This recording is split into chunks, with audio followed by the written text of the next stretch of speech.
ಯಾವುದೇ ಒಂದು ಸಂಘಟನೆ ಪ್ರಚೋದಿತ ವ್ಯಕ್ತಿಯನ್ನು ಅನಾಮಿಕ ಅಂತ ಕರೆದ್ರು ಇವರು.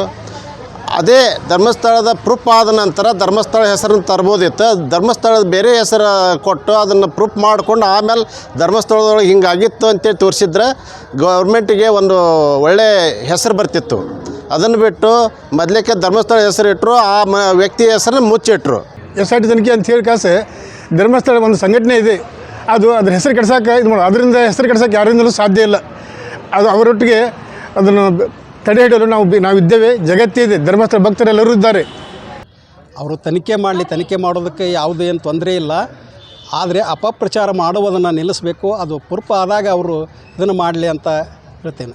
ಪರಮ ಪವಿತ್ರವಾಗಿರ್ತಕ್ಕಂತಹ ಧರ್ಮದ ಕ್ಷೇತ್ರ, ಅದಕ್ಕೆ ನಾವು ಧರ್ಮಸ್ಥಳ ಅಂತ ಅತ್ಯಂತ ಇಡೀ ಪ್ರಪಂಚದಲ್ಲಿಯೇ, ಇಡೀ ನಮ್ಮ ರಾಜ್ಯದಲ್ಲಿ ಅಷ್ಟೇ ಅಲ್ಲ, ದೇಶದಲ್ಲಿ ಅಷ್ಟೇ ಅಲ್ಲ, ಪ್ರಪಂಚದಲ್ಲಿಯೇ ವಿಶ್ವವಿಖ್ಯಾತವಾಗಿರ್ತಕ್ಕಂಥ ಒಂದು ದೇವಸ್ಥಾನ. ಇಂತಹದ್ರ ಬಗ್ಗೆ ಅಲ್ಲಿ ಏನೋ ಅಹಿತಕರ ಘಟನೆಗಳು ನಡೆದಿರ್ಬೋದು, ಅವೆಲ್ಲ ಚರ್ಚೆ ಆಗಲಿ, ನಮ್ಮದೇನು ತೊಂದರೆ ಇಲ್ಲ. ಆದರೆ ಈಗ ಸುಮಾರು 13 ಪಾಯಿಂಟ್ ಅಗದಾಗ 1 ಪಾಯಿಂಟ್ನಲ್ಲಿ ಮಾತ್ರ ಮೂಳೆಗಳು ಸಿಕ್ಕಿವೆ, ಏನೂ ಸಿಕ್ಕಿಲ್ಲ. ಸುಖ ಸುಮ್ಮನೆ ಇದಾಗಬಾರ್ದು. ಅನಾಮಿಕ ಹೇಳ್ತಿರುವುದು ಸತ್ಯವಾಗಿದ್ದಲ್ಲಿ ಸರಿಯಾಗಿ ಪರಿಶೋಧನೆ ಮಾಡಿ ಅಂಥದ್ದು ಮಾಡಿದವ್ರ ಮೇಲೆ ಸರ್ಕಾರ ಕ್ರಮ ತಗೊಳ್ಳಿ. ಅದು ನಾವು ಎಲ್ಲ ಇಡೀ ರಾಜ್ಯನೇ ಬದ್ಧ ಇದೆ. ಆದರೆ ಸುಳ್ಳು ಅನಾಮಿಕ ಧರ್ಮದ ಒಂದು ಕ್ಷೇತ್ರದ ಬಗ್ಗೆ ಕೆಟ್ಟ ಹೆಸರನ್ನು ತರುವಲ್ಲಿ ಪ್ರಯತ್ನಿಸ್ತಾ ಇದ್ದರೆ ಅವನ ಮೇಲೆ ಅತ್ಯಂತ ಘೋರ ಶಿಕ್ಷೆ ಆಗಲಿ ಅನ್ನೋದೇ ನಮ್ಮ ಅಭಿಪ್ರಾಯ. ಶ್ರೀ ಕ್ಷೇತ್ರ ಧರ್ಮಸ್ಥಳ ಇದು ಒಂದು ಭಾರತ ದೇಶದ ಸಂಸ್ಕೃತಿಯನ್ನು ಬಿಂಬಿಸುವಂಥ ಒಂದು ಧರ್ಮಕ್ಷೇತ್ರ. ಇದು ಈಗೆಲ್ಲೋ ಒಂದು 5 ವರ್ಷ 10 ವರ್ಷ 20 ವರ್ಷದಿಂದ ಇದ್ದಂಥದ್ದಲ್ಲ. ಒಂದು ಈಗ ಅನೇಕ ರೀತಿಯ ಭಾರತೀಯ ಒಂದು ಧರ್ಮದ ಬಗ್ಗೆ ಜಾಗೃತಿಯನ್ನು ಮೂಡಿಸೋದ್ರ ಜೊತೆಗೆ ಸಾಮಾಜಿಕ ಸೇವೆಗಳನ್ನು ಮಾಡೋದನ್ನು ನಾವು ಪರಿಗಣಿಸಬೇಕಾಗತ್ತೆ. ಯಾಕಂದರೆ ಹಲವಾರು ಇವತ್ತು ನಮ್ಮ ಭಾರತ ಜಾತ್ಯತೀತವಾದಂಥ ಭಾರತ ದೇಶ. ಇಲ್ಲಿ ಎಲ್ಲ ಜನಾಂಗದ ಜನರು ಅದೇವಿ, ಎಲ್ಲರೂ ಸಾಮರಸ್ಯದಿಂದ ಅದೇವೆ. ನಾವು ಅಂದರೆ ಒಂದೇ ಕುಟುಂಬದವರಂಗ ನಾವು ಅದೇವಿ.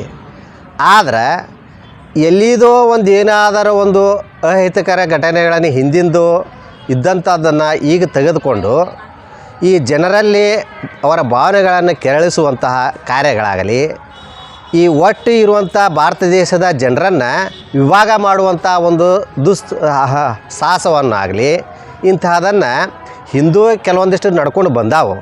ಆದರೆ ಅವು ಯಾವ ಶಾಶ್ವತ ಆದಂಥ ಫಲ ಕೊಟ್ಟಿಲ್ಲ. ಈಗ ಈದಾದರೂ ಧರ್ಮಸ್ಥಳದ ಒಂದು ಏನು ವಿವಾದ ಒಂದು ವಿಚಾರಗಳು ನಡೆದಾವಲ್ಲ, ಇದು ತಾತ್ಕಾಲಿಕ. ಧರ್ಮಸ್ಥಳದ ಕ್ಷೇತ್ರವನ್ನು ಅವಹೇಳನ ಮಾಡಿ ಅದನ್ನು ಅಲ್ಲಿ ಜನರು ಹೋಗದಂಥ ಮಾಡೋಂಥ ಕಾರ್ಯವನ್ನು ಮಾಡ್ತಾಯಿದ್ದಾರೆ. ಅದು ನಿಜಕ್ಕೂ ಖೇದಕರ ಸಂಗತಿ. ಧರ್ಮಸ್ಥಳದಲ್ಲಿ ಇತ್ತೀಚೆಗೆ ನಡೆಯುತ್ತಿರುವಂಥ ಒಂದು ವಿಡಿಯೋ ಆಗಿರ್ಬೋದು, ಫೋಟೋಸ್ ಆಗಿರ್ಬೋದು, ಇದ್ರ ಬಗ್ಗೆ ಬಹಳಷ್ಟು ಕಂಡು ಕೇಳರಿಯಾದಂಥ ಅಸತ್ಯ ಘಟನೆ ಅಂತ ನಮ್ಗೆ ಅನಿಸ್ತಾ ಇದೆ. ಯಾಕಂದರೆ ಅದರಲ್ಲಿ ಸೇವಾ ಪ್ರತಿನಿಧಿಯಾಗಿ 4 ವರ್ಷ ಕೆಲಸ ಮಾಡಿದಾಗ, ಎಲ್ಲವನ್ನು ಸಂಘಟನೆಯನ್ನು ಮಾಡಿದಾಗ ನನಗೆ ಅನಿಸ್ತಾ ಇದೆ ಇದು ಎಷ್ಟರ ಮಟ್ಟಿಗೆ ಸತ್ಯ ಅಂತ. ದಯವಿಟ್ಟು ಇದನ್ನು ವಿಚಾರಿಸಬೇಕು ಅಂತಂದು ಸಮಾಜ ಬಾಂಧವರಲ್ಲಿ ಹಾಗೂ ಈ ಒಂದು ರೈತ ಸಂಘದ ಅಧ್ಯಕ್ಷೆಯಾಗಿ ನಾನು ಕೇಳ್ಕೊತಾ ಇದ್ದೀನಿ.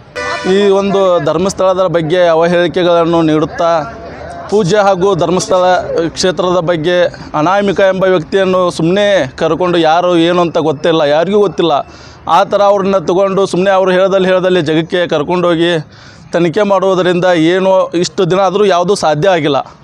ಆದ್ದರಿಂದ ಇದನ್ನು ಸರ್ಕಾರ ಎಚ್ಚೆತ್ತುಕೊಂಡು ಅಂಥವರ ವಿರುದ್ಧ ಕಠಿಣ ಕಾನೂನು ಕ್ರಮವನ್ನು ಕೈಗೊಳ್ಳಬೇಕೆಂದು ಸರ್ಕಾರಕ್ಕೆ ನಮ್ಮ ವತಿಯಿಂದ ಮನವಿ ಮಾಡ್ಕೊತೇವೆ.